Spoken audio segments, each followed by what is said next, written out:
subscribe. Tariq Radio. Watch and subscribe.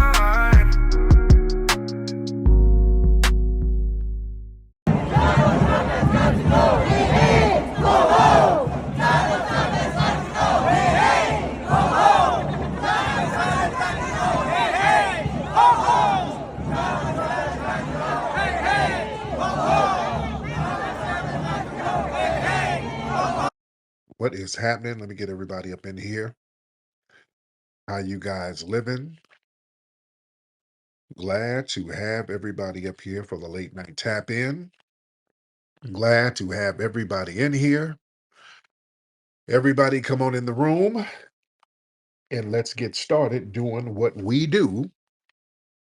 Ladies and gentlemen, I hope everybody has had a great week and a great weekend, ladies and gentlemen. I hope you guys have been very productive. I hope that you have been very constructive.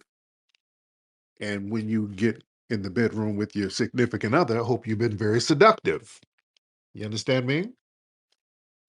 So I'm giving well wishes all the way around. So y'all come on in the room. A lot of stuff we're going to touch on tonight. What's up to all the regulars? Let me shout the regulars out before I get started. Let's give a shout out to Brother McCall in the building. Let's give a shout out to Sister Brooke, Brother Adonis, Amore in the building. Who else we got? Let me shout out the regulars real quick. Sweets in the house, Ani in the house. We scroll down. Big Fox in the house. Percy Earl in the house. Shout out to you guys. And we'll get calls in a minute. But family, have you guys seen the protest in New York? The people are protesting Trump's upcoming mass deportation. Have you guys seen that? They're out there in the streets protesting, talking about, hell no, we ain't gonna leave. Oh, this is gonna get real interesting. They didn't came over, you got people who came over illegally and talking about what the hell they ain't gonna do. They ain't gonna leave. Well, that's bold. That's bold as hell. It's gonna be interesting to see how this plays out because the thing is, these folks, y'all don't have a lot of black people, foundational black Americans ain't backing you up on this. See, a lot of these movements, they get some action and they get a little traction when we back them up. When we ain't backing them up, it don't hit like they want it to hit. You understand? There's a reason why Trump got elected in the first place. There's a reason why damn near all these states basically turned red. And that was because we weren't sitting up here co-signing for none of these groups. You understand? Foundational Black Americans were not co-signing or caping for nobody, and they were trying to get us to.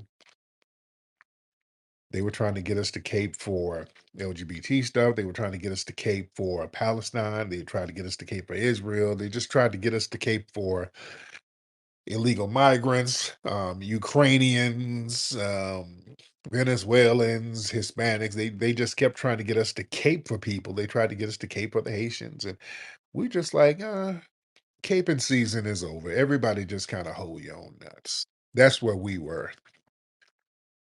And they didn't get no traction. Nobody got traction on anything. We told everybody to hold their own nuts. And now the country has turned red politically. And really, it's turning red because a lot of foundational Black Americans, we're embracing a lot of our conservative values. I've always said this, foundational Black Americans, we've always been somewhat of a conservative group of people. We've always been because we've been here the longest. We've been here longer than anybody. This is our country. So we have more of a deeply rooted culture here. So we have a culture to conserve. So a lot of our values, our core values as foundational Black Americans, they're generally conservative. We love religion. We do love family. The whole breakup of the family thing that came in the '60s with the white supremacist liberal nonsense. But generally, we've always been family oriented. We created family reunions. The concept of family reunions that came from Foundation of Black Americans. So we've always had a lot of these conservative views. We've always had a collective morality that was stronger. Some of the ratchet stuff that came later, but generally we had a very um, moral disposition and a moral core. So we've always had a lot of conservative values. And the white liberals would come around and infuse a lot of the ratchetness stuff in us.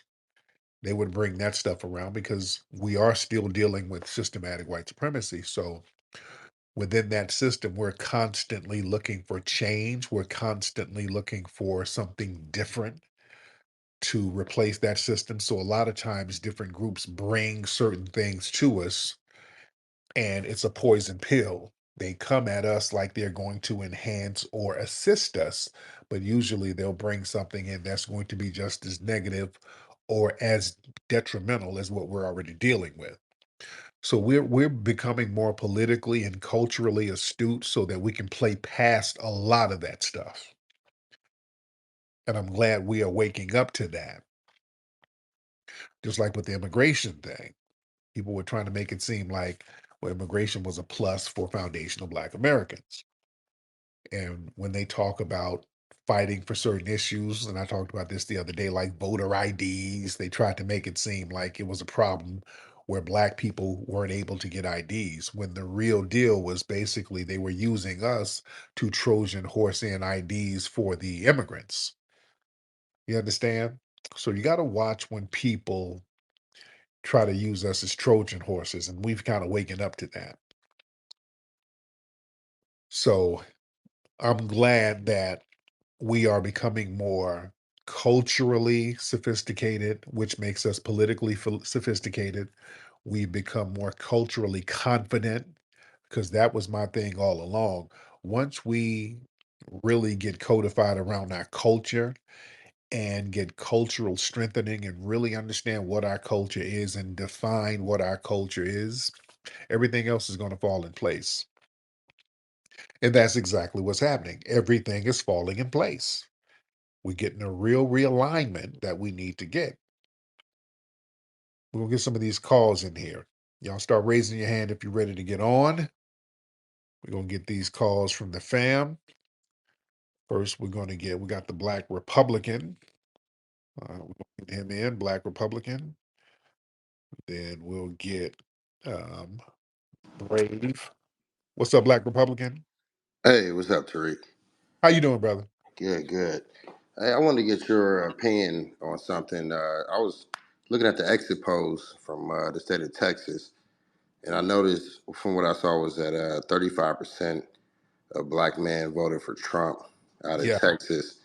And, I'm looking at the fallout for the past few days and MSNBC and stuff, and they're still sticking to their views of immigration. They haven't learned their lesson yet. But I want to get your opinion on the brother from Maryland, Wes Moore.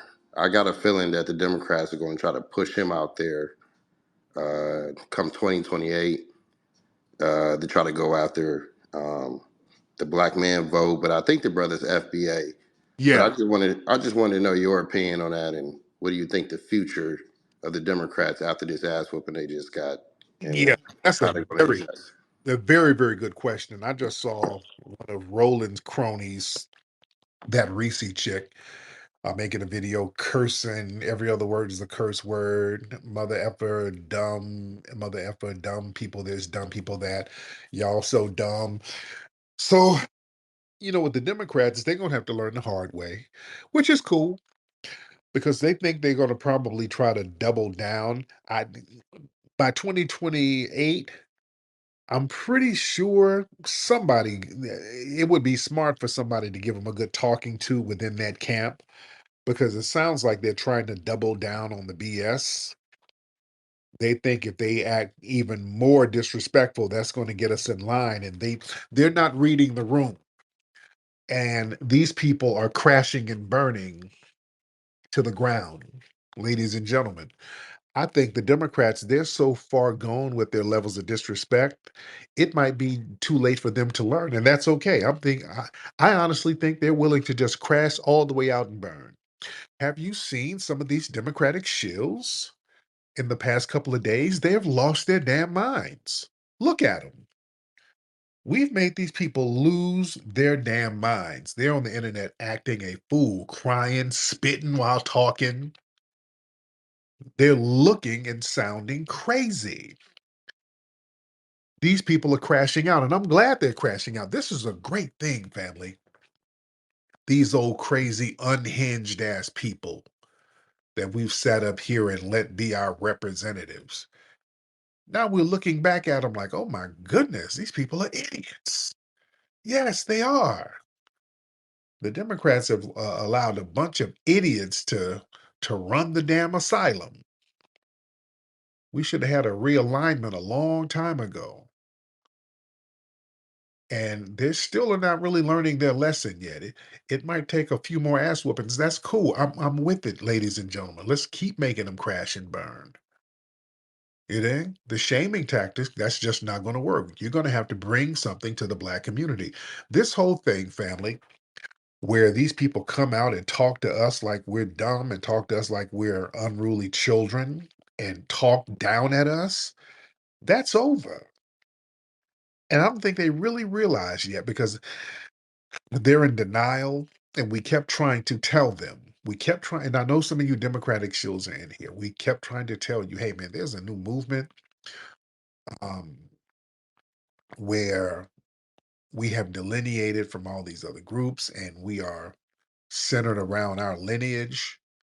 So there is a cultural pride in the air. And when you have cultural pride, ladies and gentlemen, you don't let anybody just talk to you or your people a certain way. That's why I'm so hell on tethers and people who disrespect. Uh, the reason why I'm able to crush these bastards intellectually, because I have pride in our foundation of Black American culture as a historian. All I do is study our history. I study our history, and I know who we are, and I know what we have done. I know what we're capable of. And I've seen all of the phenomenal things that we as foundational Black Americans have done in this country and has done for other groups. And just things within my own family, just to see how wonderful they were and are. And just the FBA family in general, we've done phenomenal things. We've done things, we sacrifice for so many groups. People have not done half of a fraction for us as we have done for them. So when you have that kind of understanding, I just don't take no disrespect. That's why I'm so hell on tethers. The minute you say something slick about a foundational Black American, I'm just on your bumper. You can't even remotely be disrespectful to any foundational Black Americans if you're not of our culture and you got your ass over here. You understand? I did just zero tolerance. That's why when Myron Gaines and Sneeko and all of these other trolls and tethers were in a room denigrating foundational Black Americans, I went in there single-handedly, sliced and diced all of them. I embarrassed them dudes. I went in there and gave a whole room, about 10 of them. I gave them the full business. You understand? They're still mad and embarrassed about that now. I really don't play with tethers like that, especially these people who come from failed places who got the nerve to speak ill on us. That's not going to happen. Hi, I'm Mateo. Do you want to learn about Hidden Heroes? Hidden Heroes from A to Z is a cool book that tells the stories of amazing Black heroes you might not know about. You'll meet inventors, you'll meet explorers, and leaders who change the world. It's fun, inspiring, and you can learn so much. Get your copy now at hiddenhistorymuseum.com. Let's discover our hidden heroes together.